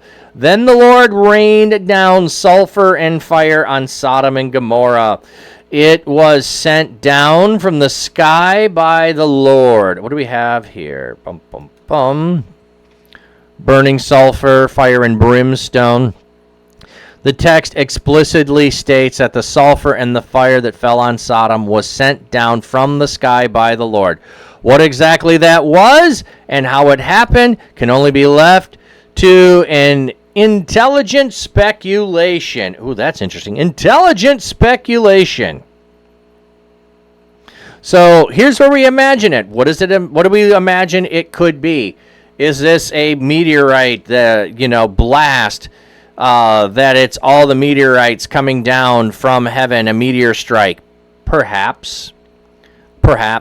Volcanic eruption, and where all of the volcanic debris from there flies around until it comes down here. Perhaps. I like the meteorite idea better. But anyway. Okay. So he overthrew the cities and all the region, including all the inhabitants of the cities and the vegetation that grew from the ground. But Lot's wife looked back longingly and was turned into a pillar of salt. Okay, what do we have here with longingly? Looked intently to gaze. Lot's wife apparently identified with the doomed city and thereby showed lack of respect for God's provision and salvation. She, like her daughters later, allowed the thinking to influence a cult. You're reading it? No. Okay, let's go look at the word longingly here. I just heard a podcast on this, interestingly enough, taking a different look than, like, she was longing for it. Okay, what verse are we in? 26.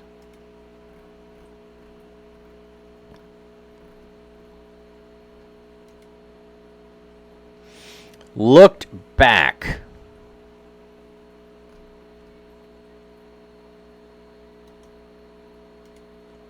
You do too, but God can just send plain fire from heaven. Oh, yes.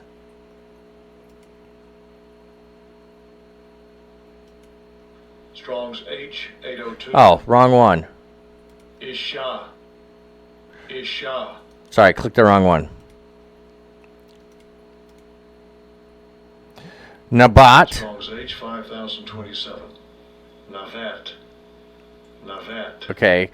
To regard, to look, regard, show regard to, pay attention to.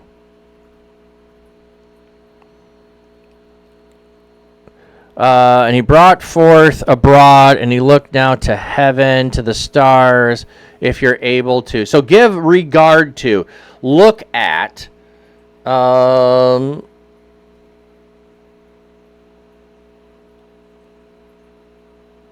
okay.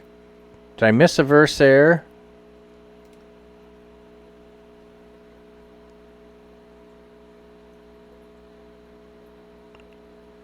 Yeah, don't look behind you. Okay, don't look. I missed that.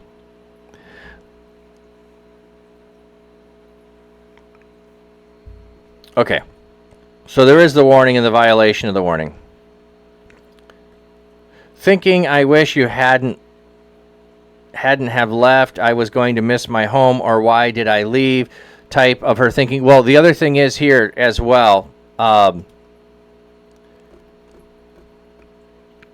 is to give regard to. So is she looking back from a sense of pity upon the destruction? Like, she is showing consideration for all the people that are being destroyed.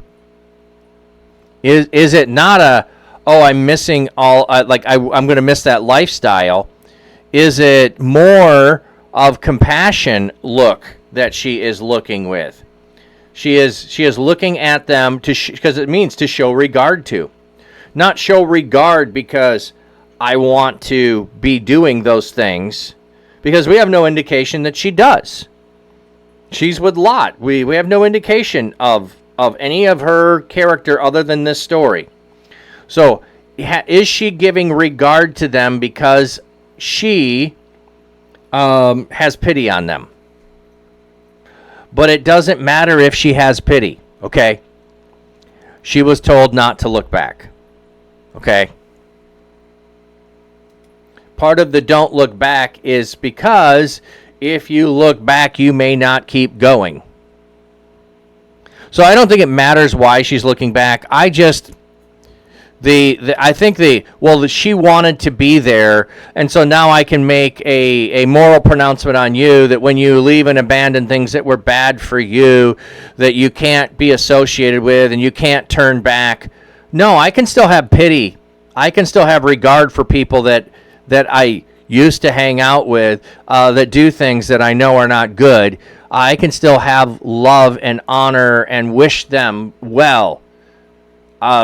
But we apply this in, I want to say, we moralize it in ways that are not helpful. Exactly, like, oh, those poor people. Oh, no, all that destruction. I had friends there. Jesus continually has compassion on people who are lost without a shepherd.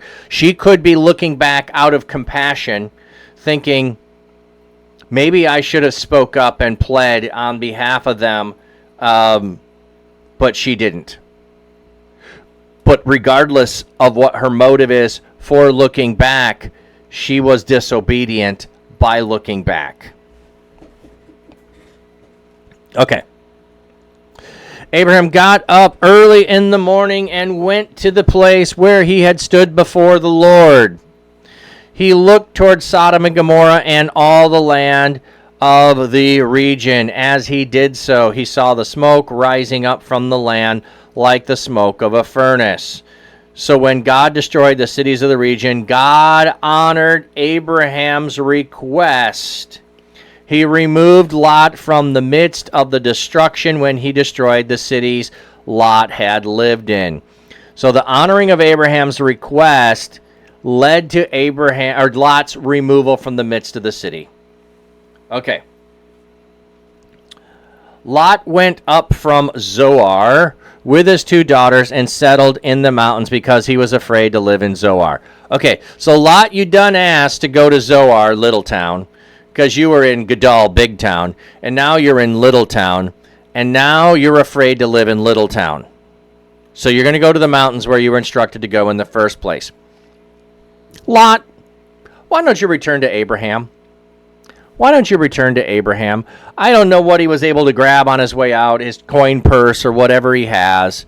At some point, since he's living in the city, maybe he has herdsmen who, oversaw the herd, and he no longer went out. He just stayed in the city. Maybe he sold it all to get the wealth, and then he squandered it. We don't know anything about that.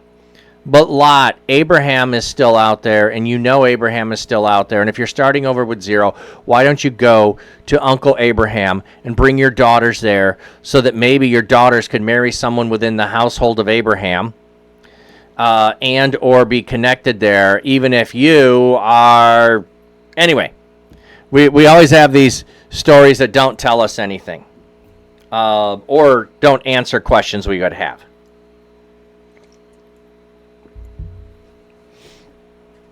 The other thing is, if the city of Zoar still exists, and it's a little city, then it causes problems with part of the rest of the story too. So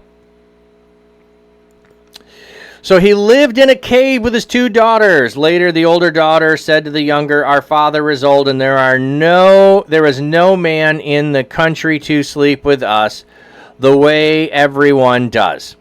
Come, let us make our father drunk with wine so we can go to bed with him and preserve our family line through our father."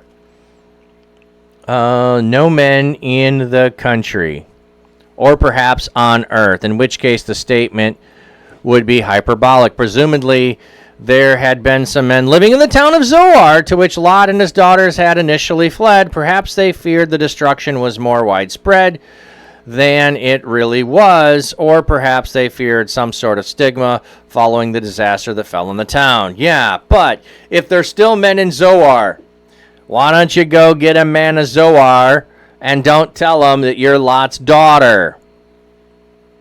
Why don't you go ask your dad about Uncle Abraham? Why don't you send your dad to Zoar to get... So, part of what this story is telling and giving motivation for is the two new nations that are going to come from here are going to be enemies. And so how do we get to the story of our enemies? This is how we get to the story of our enemies. Okay. So oldest daughter comes up with a nefarious plan.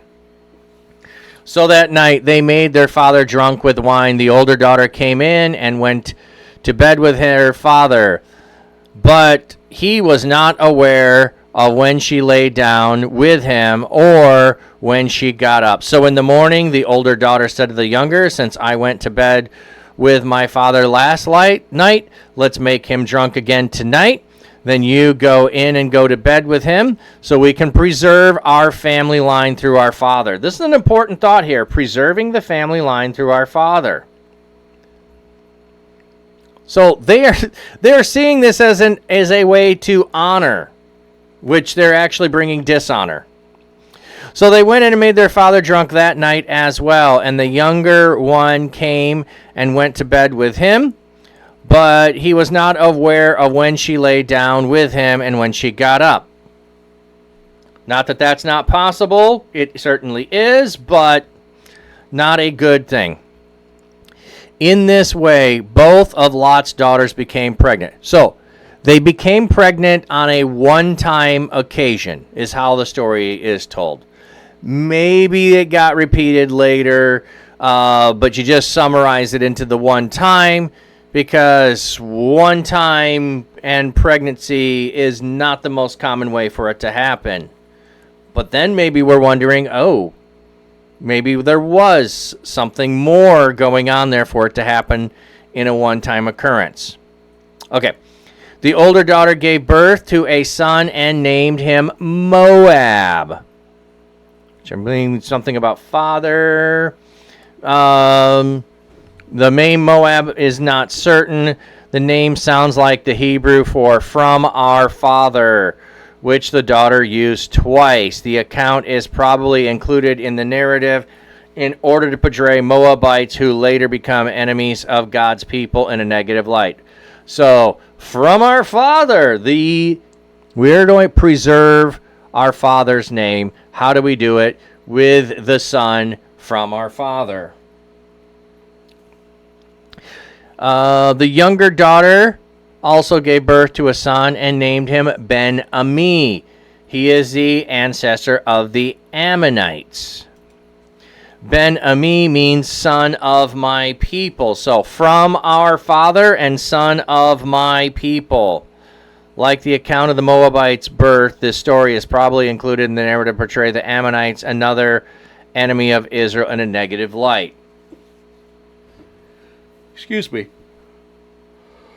Yep, I totally think that these stories are here to present them in a negative light. But I still have so many questions of, why, Lot, don't you go find Abraham? Abraham, when you are seeing you went and rescued Lot, Abraham. Why do you not go search for Lot now? Why do you not inquire of God now? Why do you, like I said, why does Abraham not go down to Sodom and Gomorrah when he sees the fire? Why doesn't he see that Zoar is there? Why doesn't he send a servant? Why doesn't he see and send a servant or go himself? Find Zoar is still there, the little town. And he goes to, little town of Zoar. And they inquire about, hey, was there anyone who came here that survived the destruction of the plains? And they go, yeah, this dude and his 2 daughters. And well, where did they go? They went up to the mountains. They headed for the mountains. And they could have found him. Why? This is why, Abraham, you were concerned for the people there before the destruction happened. Why does it seem like there's no concern after the destruction? That's people get hung up on what happens in Sodom and Gomorrah, of what the men want to do to the angels. I'm not okay, because they're evil and they wanted to do something regardless of their motives. If it is because they think they get to sleep with angels, or they're going to grab them and force them to marry their daughters and have supernatural offspring again, or if they're just sadistic, and it doesn't matter. Because they do it, and then destruction comes. But why doesn't the follower of God seek after the other follower of God? Why doesn't Abraham go find Lot? Why doesn't Lot go find Abraham? I'm just puzzled by that. Hey, it's time to go return. It's time to go return. Which is what Jacob does at some point. It's time to go return to the land, to be there. Anyway, just my speculations and questions. Okay, so we got workout time coming up.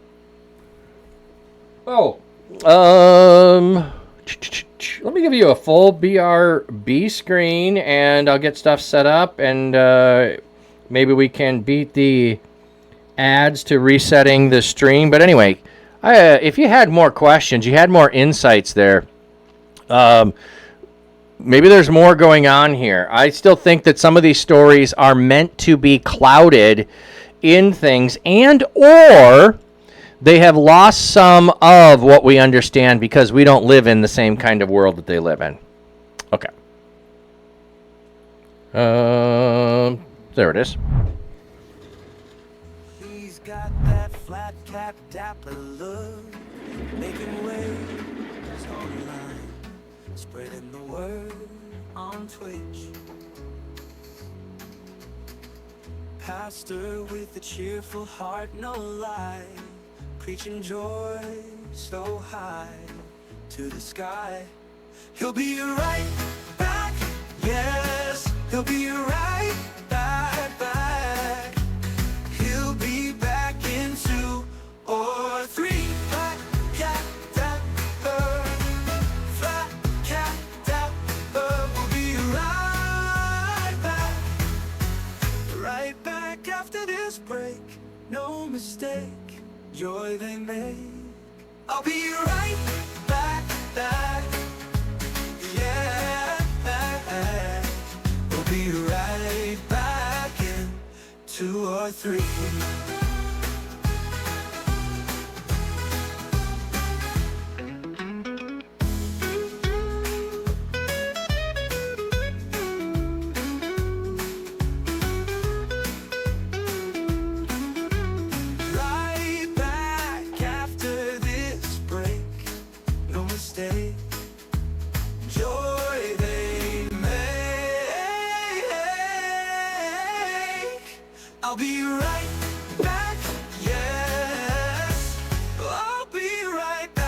in 2 or 3.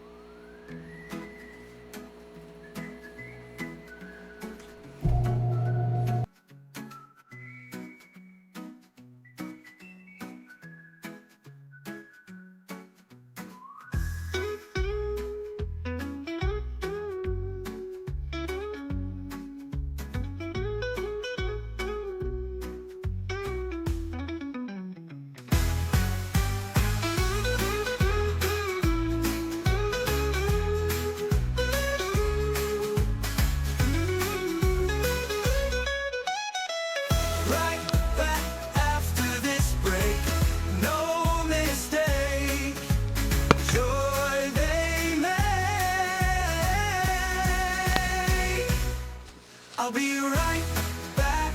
Feel the burn. Yeah. That's funny.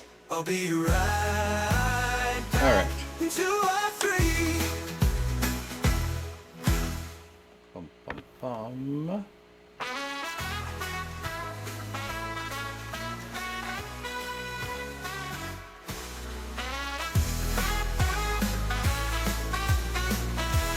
You'll be right back.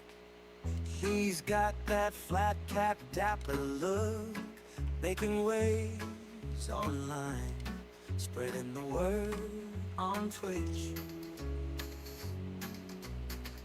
Pastor with a cheerful heart, no lie, preaching joy so high to the sky. He'll be right back, yes, he'll be right back. He'll be back in 2 or 3. Flat cat dapper, flat cat dapper. We'll be right back after this break. No mistake, joy they make. I'll be right back. Yeah, we'll be right back in 2 or 3.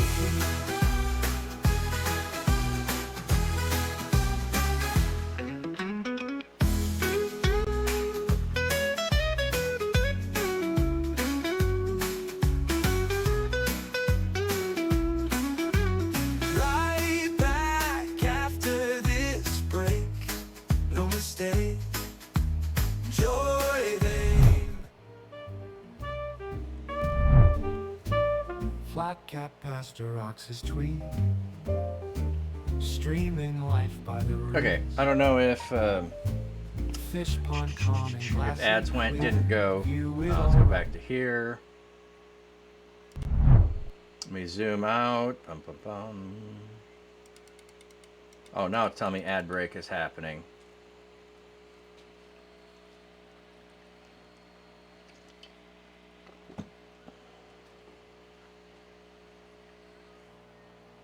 Hate how that happens sometimes. Oh, that's what I need to go find.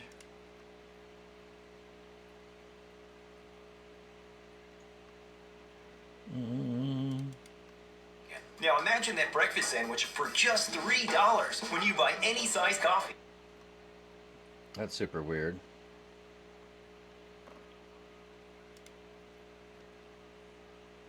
Hot or cold, because when you're running on empty, you want a breakfast that does more than just fills you up. So start your morning with Tim's, because you deserve a breakfast that's as good as your day is going to be. Limited time at participating U.S. restaurants. Offer valid only during breakfast hours. Exclusions apply. Additional terms apply.